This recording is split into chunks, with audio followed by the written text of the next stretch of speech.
Hey guys, today we're going to review episode 3 of Star Wars Acolyte.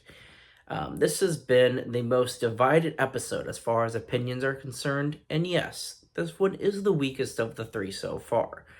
I have seen the first 6 episodes, and episode 3 is still the weakest one by far. However, unlike others, I don't have a burning hatred for this episode. I thought it was just okay. It was kind of boring, and not all the characters were really that great at acting. But there were some interesting concepts introduced, some into live action now. A lot of the concepts that I initially saw people upset about aren't new for Star Wars. It's just new for live action. So let's just sort of get into it. So this episode is about witches. We see Osha and May's early childhood, and these witches aren't the Night Sisters of Dathomir. This is not the Mountain Clan of Dathomir. It's essentially a traditional coven, and there are different species, different sort of characters in this coven, as I'm going to call it, and they're all women, just as the Mountain Clan of Dathomir and the Night Sisters of Dathomir. So, one, witches aren't new to Star Wars. It just is new for them to be this kind of a group, I suppose. Now, in this episode, the acting for the children weren't all that great. It wasn't something that made me want to turn it off. It just was noticeably generic. With that being said, the way the pacing was this episode paced well enough to get the story moving, but I feel like it just didn't give enough information. It felt like half an episode, and it felt like the big revelations there could have been in this episode will more than likely just happen later, which would then deem this episode irrelevant, fortunately. The exciting thing in this episode, we see the Jedi show up. They're looking. We don't know who tipped them off that kids are here on Brandok. We just know Sol is just sort of watching over them. He's sort of just, I'm not spying, but he's watching to see what's going on. Because I think you could tell they can use the Force for, what minimal abilities they do have. And in this coven, the witches call it the Thread, which isn't something that makes me hate it. It's just an interesting concept because there are so many different factions and religions and groups in Star Wars that it makes sense for not everyone to call it the Force.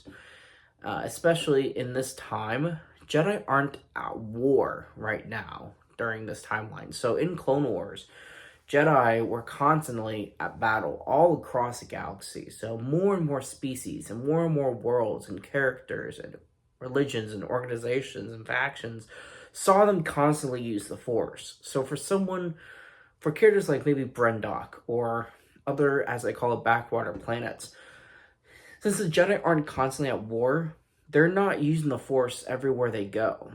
So it makes sense why it would be called the Thread to these witches. If they haven't seen a Jedi use it, not everyone would even believe the Force is real. So this is their interpretation of it. They're calling it the Thread, and it looks like they're using it for defense, mainly, seemingly, against the Jedi. And in this episode, we see they have this ascension ceremony where they're harnessing the power. I don't remember if it was the sun or the moon or whatever it's supposed to be, but that has also been done twice that I know of in Star Wars. Mother Talzin, the Night Sister, she did it in Clone Wars, harnessing the power of this moon on one of the worlds with Jar Jar Binks and Mace Windu. It was during those episodes that she harnessed the power of another moon for Night Sister magic, such as these witches are.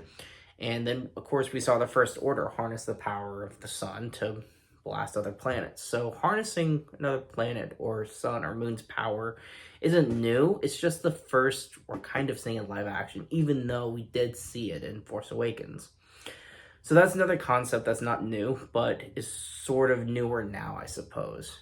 But regardless, as I said, the Jedi are investigating the children. So the climax of this episode is the Jedi showing up demanding the children at least be tested. Of course, the witches don't want them to know about it because we learn in this episode the witches created Osha and May. This does not break canon.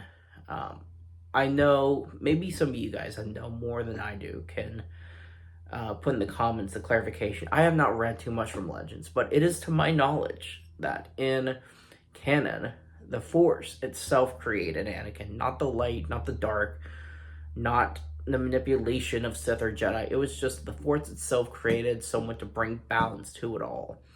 Ocean May is not the Force creating them. This is a manipulation of the Force. These are witches. These are people who aren't used in the light side of the Force. So this doesn't break canon. It doesn't decanonize the Chosen One's story. It's just now their Anakin isn't the only character that was created.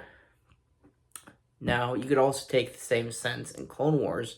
Savage Opress was already alive, but he was made to be the strong warrior with a little bit more natural response to the Force than before, with physical enhancements. So he was designed by Night System Magic to be enhanced, even though he wasn't exactly created. So this episode throws a lot of concepts around that have existed before. It's just all packed into one episode, and I think that's the part that maybe came across as overwhelming. Ultimately, in this episode, as the Jedi test Osha and May, the witches want them to lie, so they stay there on Bryndock. May, or Osha, doesn't want that. So, as May wants to stay with the witches, and Osha wants to go off and be a Jedi, this is where they clash. Now, as I mentioned, the climax of the episode is the Jedi sort of showing up. We do see something happen, but I don't think we got all the answers for it. May started a fire, intending to kill Osha, I guess. And this fire is what presumably killed all of the witches. And in May and Osha's showdown, they both fell. Soul could only save Osha. Well, clearly May survived. So it's now unclear whether a witch survived and saved her, whether the stranger survived, or whether the stranger was there or not and saved her. Someone tipped off the Jedi, and it wasn't going to be one of the witches. So that's something I'm keeping in mind. But also, the fact that the fire killed them, that is a little too convenient. I think more than likely, we're going to discover later that the Jedi slaughtered the witches, and the fire was just convenient. So, with that being said, not knowing how May survived, not knowing what killed the witches, these are answers I think we should have gotten in this episode, but we just didn't. So that renders this episode nearly irrelevant if those revelations come later. So overall, this was a slower paced episode.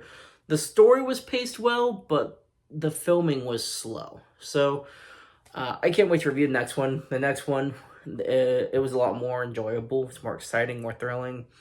So I'll share my thoughts with you guys in episode 4 shortly. This one was okay. I don't have a burning hate for it, but it was okay. Overall, it was an episode in the season. It gave us some answers, and we've seen it. So now we can move on and see the next episodes. Thank you guys for sticking with me and watching this one. Keep it digging.